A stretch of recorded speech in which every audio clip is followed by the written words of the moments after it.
తప్పిపోయేదానికి ఛాన్సే లేదు.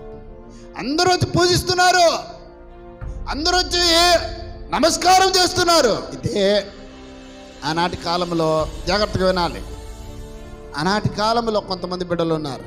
షడ్రకు మెషకు అబేద్నెగో ముగ్గురు వచ్చారు, నిలబడ్డారు.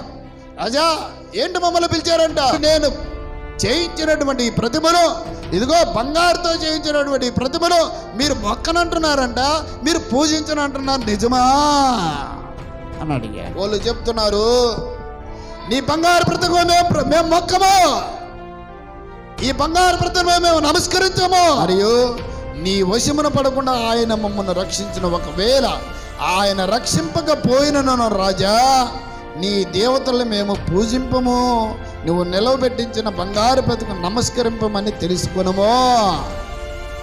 అదే భక్తి.